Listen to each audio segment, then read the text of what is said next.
श्री हरि। गरुड़ पुराण सारोद्धार 8वां अध्याय भाग 4। ऋणधेनु मुक्ति के लिए दी जाने वाली गाय मोक्षधेनु तथा वैतरणी को पार करने वाली वैतरणी धेनु कही जाती है। बाल्यावस्था में, कुमारावस्था में, युवावस्था में, वृद्धावस्था में अथवा दूसरे जन्म में, रात में, प्रातःकाल, मध्याह्न, अपराह्न और दोनों संध्या कालों में शरीर, मन और वाणी से जो पाप किए गए हैं, वे सभी पाप तपस्या और सदाचार से युक्त वेदविद ब्राह्मण को उपस्कर युक्त दान सामग्री सहित सवत्सा और दूध देने वाली कपिला गौ के एक बार दान देने से नष्ट हो जाते हैं।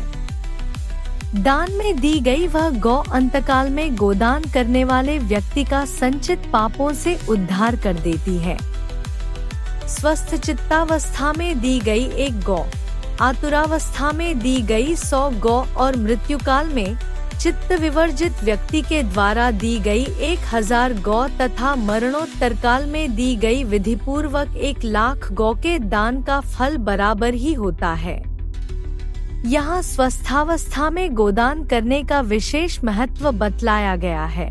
तीर्थ में सत्पात्र को दी गई एक गौ का दान 1,00,000 गोदान के तुल्य होता है। सत्पात्र में दिया गया दान 1,00,000 गुना होता है। उस दान से दाता को अनंत फल प्राप्त होता है और दान लेने वाले पात्र को प्रतिग्रह दान लेने का दोष नहीं लगता। स्वाध्याय और होम करने वाला तथा दूसरे के द्वारा पकाए गए अन्न को न खाने वाला अर्थात स्वयंपाकी ब्राह्मण रत्नपूर्ण पृथ्वी का दान लेकर भी प्रतिग्रह दोष से लिप्त नहीं होता। विष और शीत को नष्ट करने वाले मंत्र और आग भी क्या दोष के भागी होते हैं। अपात्र को दी गई वह गौ दाता को नरक में ले जाती है और अपात्र प्रतिग्रहिता को 101 पीढ़ी के पुरुषों के सहित नरक में गिराती है।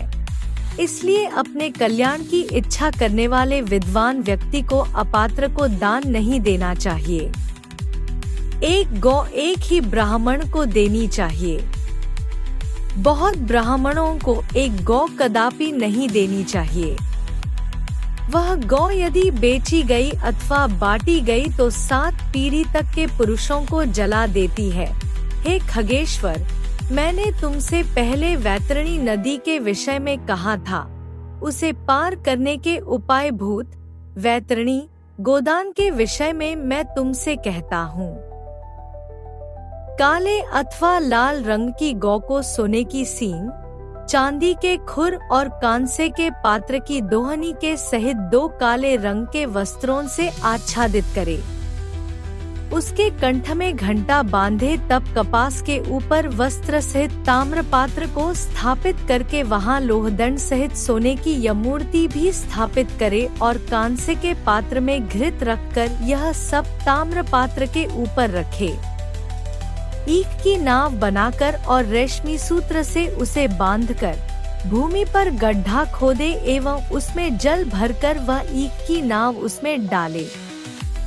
उसके समीप सूर्य की देह से उत्पन्न हुई धेनु को खड़ी करके शास्त्रीय विधि विधान के अनुसार उसके दान का संकल्प करे। ब्राह्मणों को अलंकार और वस्त्र का दान दे तथा गंध, पुष्प, अक्षत आदि से विधान पूर्वक गौ की पूजा करे। गौ की पूंछ को पकड़ करके ईख की नाव पर पैर रखकर ब्राह्मण को आगे करके इस मंत्र को पढ़े। हे जगन्नाथ, हे शरणागत वत्सल, भवसागर में डूबे हुए शोक संताप की लहरों से दुख प्राप्त करते हुए जनों के आप ही रक्षक हैं। हे ब्राह्मण श्रेष्ठ, विष्णु रूप, भूमि देव, आप मेरा उद्धार कीजिए। मैंने दक्षिणा के सहित यह वैतरणी रूपिणी गौ आपको दिया है। आपको नमस्कार है।